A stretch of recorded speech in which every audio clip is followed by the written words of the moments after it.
They were not rigging the election, she writes. They were fortifying it. And they believe the public needs to understand the system's fragility in order to ensure that democracy in America endures.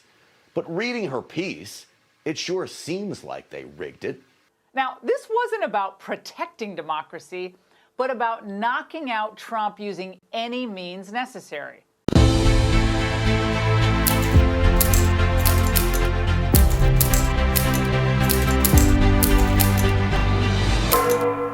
It is not often that I open this show requesting you actually read a stunning article written by Time magazine, of all places, but it's a must-read if you want to understand just how sly and manipulative the left is when it comes to their quest to win an election. It's an eye-opening account of what Time headlines, quote, the secret history of the shadow campaign that saved the 2020 election.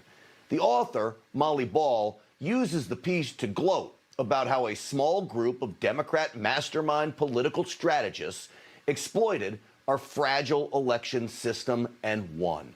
She doesn't reveal any criminal acts or even fraud. What she does reveal, though, is the coordinated effort of unlikely bedfellows to game the system against President Trump. They were not rigging the election, she writes. They were fortifying it.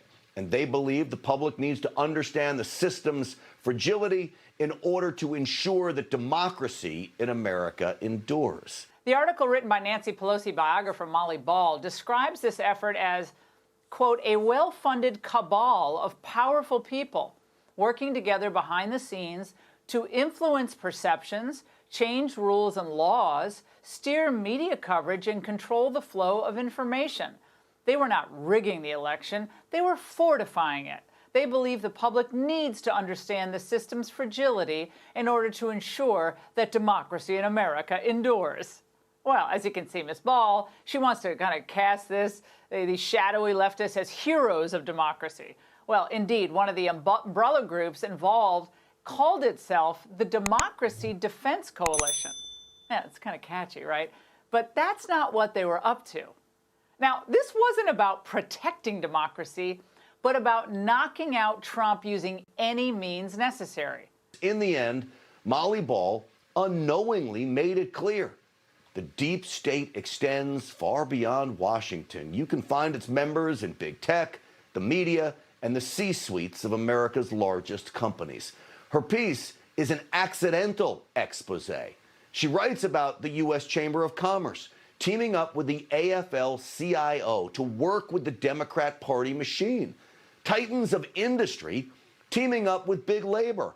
Why? Because both sides despised the outsider, President Trump. A president in the midst of an expose of his own, by the way, that had him draining the swamp, a place where only insiders profit. He had few allies to counter the tsunami of mail-in ballots against him and that were unleashed against him as well. No one but the voters had President Trump's back, not even the Republican Party machine. We're going to lay out the three major players of this unholy anti-Trump trinity. First, obviously, is big tech. Now, it's no secret, right, that Facebook's Mark Zuckerberg, Twitter's Jack Dorsey are rabid leftists and supported Biden. We know that the mass censorship we saw in the run-up to the election was part of a coordinated effort. It's obvious. But Time reports in November 2019, Mark Zuckerberg invited 9 civil rights leaders to dinner at his home, where they warned him about the danger of the election-related falsehoods. It took pushing, urging, conversations, brainstorming to get to a place where we ended up with more rigorous rules and enforcement, says Vanita Gupta, president and CEO of the Leadership Conference on Civil and Human Rights, who also met with Twitter CEO Jack Dorsey and others. The proof, of course, is how quickly they abandoned him.